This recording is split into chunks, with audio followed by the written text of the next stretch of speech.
মানে যে মালিক বাগান নেওয়ার পরে অনেক কিছু বাগানে সুযোগ সুবিধা করে দিয়েছেন। আমাদের মালিক অনেক চা বাগানের ছেলেরাকে বাগানি চাকরি দিয়েছে, এটা অস্বীকার করার মতো নয়। চা বাগানে কাজ করে আমার একটা মেয়ে ডিগ্রি পাস করাইছি, ওনার কোনো চাকরি বাকরি নাই, উনিও ঘরে বসে রয়েছে। তারপরে ছেলে একটা পড়ছে, তাকে অনেক কষ্টে পড়াশোনা করাচ্ছি। এখন এই সরকারের কাছে তো আমরা আশা করলাম, যদি সরকারের দয়া হয় তো আমাদের প্রতি কিছু নজর দিবে, কিবা আমরাকে একটু সাহায্য সহযোগিতা করবে। আজ বিশ্ব মেয়ে দিবস। সারা বিশ্ব জুড়ে শ্রমিকের অধিকার, বঞ্চনা ও ন্যায্য প্রাপ্যতার কথা বলার দিন। এই তাৎপর্যপূর্ণ দিনে সিলেটের ডাক মাল্টিমিডিয়া পৌঁছে গেছিল চায়ের দেশ সিলেটের মালনীছড়া চা বাগানে শ্রমিকদের বাস্তব জীবন ও সংগ্রামের গল্প শোনার জন্য। এই প্রেক্ষাপটে শুরুতেই উল্লেখ করতে হয় দানবীর ডক্টর সৈয়দ রাগিব আলীর নাম। চা শিল্পের বিকাশ, সংরক্ষণ এবং শ্রমিকদের কল্যাণে তার অবদান বিশেষভাবে প্রশংসনীয়। একজন সফল উদ্যোক্তা হয়েও তিনি মানবিক দায়িত্ববোধ থেকে শ্রমিকদের পাশে দাঁড়িয়েছেন, যা এই খাতের উন্নয়নে একটি ইতিবাচক উদাহরণ হয়ে আছে। আমার নাম দুলু বাউরি, আমি একজন চা বাগানের সর্দারি করি, মহিলা দোভাই। তো আমি বলি, আমাদের বাগান আগে অনেক ছিল, যেমন গাছপালা অনেক কম ছিল, এরপর আপনার যেমন গাছ বড় বড় নাই। তখন আমাদের বর্তমানে যে মালিক বাগান নেওয়ার পরে অনেক কিছু বাগানে সুযোগ সুবিধা করে দিয়েছেন, গাছপালা মনে কর আছে। আর আমরা এই যে চা বাগানে পাতা তুলি, তো অনেক সময় যেমন আমাদের ওজনঘর ছিল না, ওজনঘরও দিয়েছে উনি। এরপরে আরেকটা কথা বলি, যেমন আমাদের এই যে অনেক যে 187 টাকা হাজিরায় আমরা অনেক কষ্ট করে লেখাপড়া করে বাচ্চারাকে। তো আমি সরকারের কাছে অনুরোধ করব যে যাতে সরকার আমাদের এই চা শ্রমিকরাকে একটু সুদৃষ্টি দেয়, কারণ আমরা অনেক কষ্ট করে লেখাপড়া শেখাই আমাদের সন্তানরাকে, ছেলেমেয়েরাকে। এরা যাতে একটা চাকরি পায়, ছোটোখাটোই চাকরি ভালো, যাতে চাকরি পায়, এটা আমি সরকারের কাছে বলবো। আর আরেকটা বিষয়, আমাদের মালিক অনেক চা বাগানের ছেলেরাকে বাগানি চাকরি দিয়েছে, এটা অস্বীকার করার মতো নয়।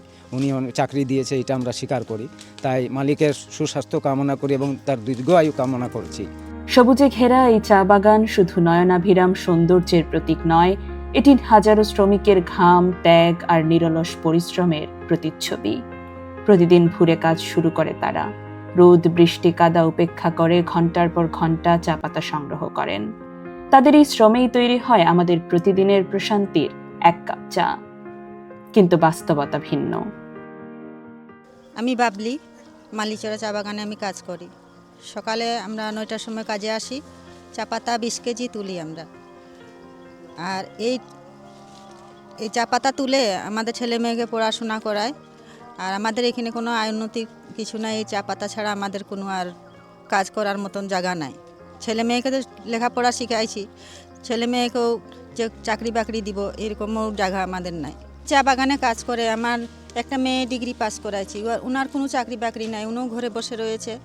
তারপরে ছেলে একটা পড়ছে, তাকে অনেক কষ্টে পড়াশোনা করাচ্ছি।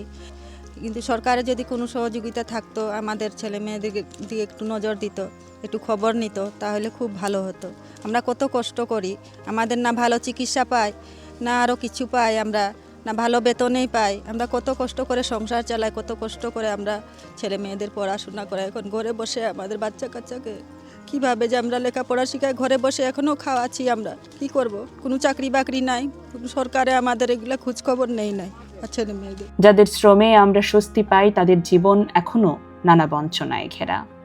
অনেক ক্ষেত্রে তারা পর্যাপ্ত স্বাস্থ্যসেবা পান না, উন্নত শিক্ষার সুযোগ সীমিত, আর ন্যায্য মজুরি ও বাসস্থানের অভাব তাদের জীবনকে করে তুলেছে কঠিন। তাদের সন্তানেরাও প্রায়ই এই সীমাবদ্ধতার চক্রে আটকে পড়ে। আমার নাম সাধনা কালুয়ার। আমি চা শ্রমিকের এই যে মহিলাদের সর্দারনি, আমি কাজ করি, উনিদের দেখাশোনা করি, কাকে সাপে কাটে, কোনো গর্ভবতী মহিলা কাজ করে, উনি কোন সময় একটা দুর্ঘটনা ঘটতে পারে, তাদের দিকে নজর দিই। সরকারে যদি আমাদের দিক দিয়ে যদি কিছু নজর করতো আমাদেরকে, তাহলে তো আমরা কিছু না কিছু আমরা ডাল ভাত তো খাইতে পারতাম। এই যে গাঁও গ্রামে কত অনুদান কত কি, বাকি আমাদেরকে দেয় না বাগান অঞ্চলে। ওই যে কোর্ট পয়েন্ট পর্যন্ত সরকারের কাছে কত আবেদন করছি, কই কিছু দিছে? সরকারের দিছে না। এই করতে করতে শেখ হাসিনা গেল, কি দিল আমাদেরকে? এখন এই সরকারের কাছে তো আমরা আশা করলাম যদি সরকারের দয়া হয় তো আমাদের প্রতি কিছু নজর দিবে, কিবা আমরাকে একটু সাহায্য সহযোগিতা করবে।